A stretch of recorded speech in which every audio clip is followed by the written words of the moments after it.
Bonjour, ici iPod Touch is a Pro et aujourd'hui je vais vous montrer l'application FeedScroll pour votre iPod Touch ou iPhone ou même iPad, jailbreaké sur le firmware 4.0 et même le 5.0+. Alors FeedScroll c'est quoi? C'est une application qui est payante sur Cydia au prix de 2$ dans le fond et ce qu'elle permet de faire c'est dans le fond utiliser l'accéléromètre du iPhone ou iPod Touch. Dans le fond, quand tu descends ton iPhone comme ceci, ça va descendre la page automatiquement puis quand tu le remontes, ça le remonte. Fait que sinon, tu peux utiliser tes boutons de volume pour descendre ou remonter lorsque tu lis un texte sur ton iPhone dans n'importe quelle application. Je vais vous le montrer en détail dans le fond lors de la présentation de l'application. Alors, c'est sûr qu'il y a une méthode d'activation qui est par Activator. Fait que dès que vous téléchargez et installez l'application, il y a Activator qui s'installe automatiquement. Puis je vais vous le montrer dans le fond comment il marche au complet. Fait qu'à part de ça... ça dit configurer via les settings, blablabla. Anyway, je vais vous le montrer en détail. Alors, c'est FeedScroll payant sur Cydia. Installer, confirmer. Une fois qu'il est installé et confirmé, ça va vous demander de relancer Springboard et effectuez-le. Il n'y aura pas de nouvelle icône sur Springboard de votre appareil, ça va être directement dans les réglages. Alors, si on va dans les réglages puis on descend un petit peu plus en bas, vous allez avoir FeedScroll. Ici. Alors, on appuie dessus, puis là, ça dit le Scroll Mode. Est-ce que tu veux que ce soit par l'accéléromètre? Dans le fond... je vais vous le montrer, ou sinon les deux, ou juste par les boutons de volume. Alors, pour commencer, on va dire l'accéléromètre, puis je vais vous montrer le bouton de volume. Alors, ici, on va y aller tantôt. Par la suite, vous allez dans Activator, puis vous décidez son mode d'activation. Moi, personnellement, j'ai dit lorsque je suis dans une application, parce que c'est juste là que je veux scroller, quand je suis dans Twitter, quand je suis dans n'importe quoi, c'est directement dans une application. C'est rare que je veux scroller en bas quand je suis sur mon Springboard, c'est pour ça que je dis ça.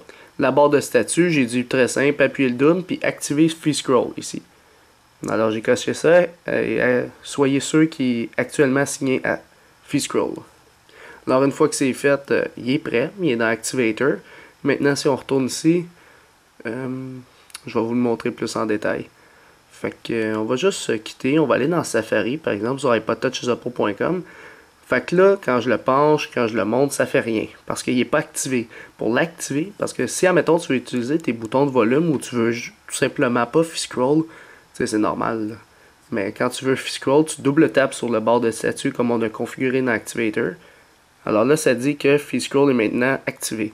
Fait que si je descends un petit peu, ça descend. Si je le remonte, ça remonte. Comme ceci. Plus je le descends de même, plus il va aller vite. Plus je le remonte de même, plus il va aller vite.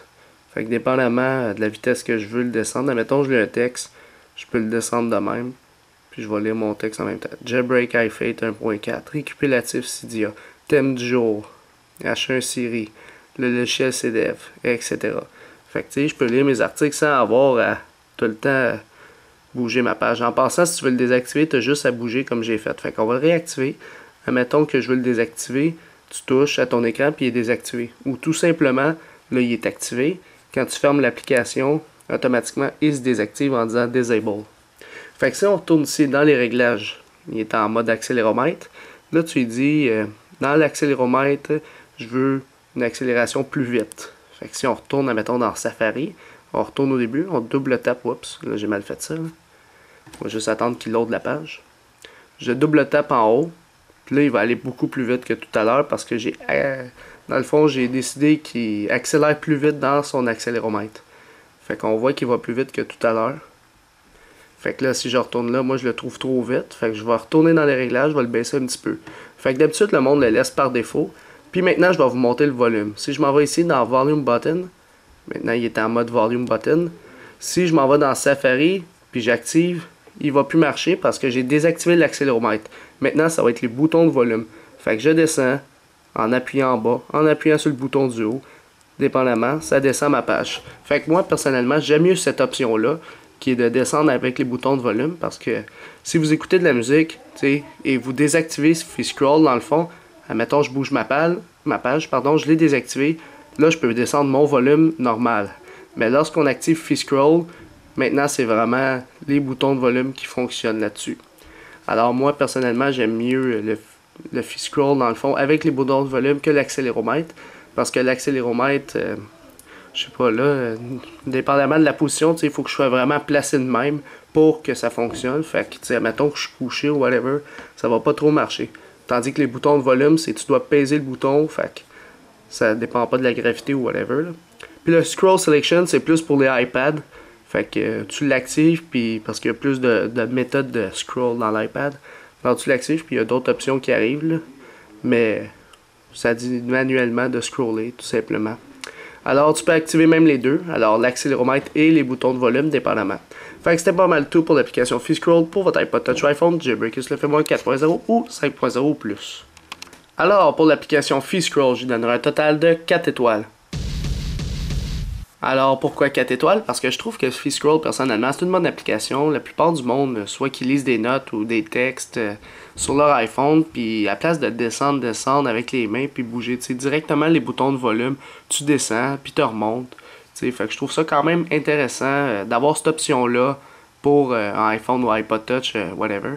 Fait que en plus que c'est compatible 4.0 ou 5.0+, c'est sûr que l'application est payante, mais je trouve que cette application-là que Pedro a faite, elle amène beaucoup d'options que je trouve quand même assez intéressantes. Alors dites-moi ce que vous pensez de l'application FeeScroll pour votre iPod Touch ou iPhone en donnant une note en étoiles, maximum 5 étoiles sur YouTube dans les commentaires. Et allez voir la note publique qui est sur la page dans la description de la vidéo. Pour ceux qui ne savent pas c'est quoi ce nouveau projet-là de note publique, une vidéo est aussi dans la description pour vous montrer ce concept-là.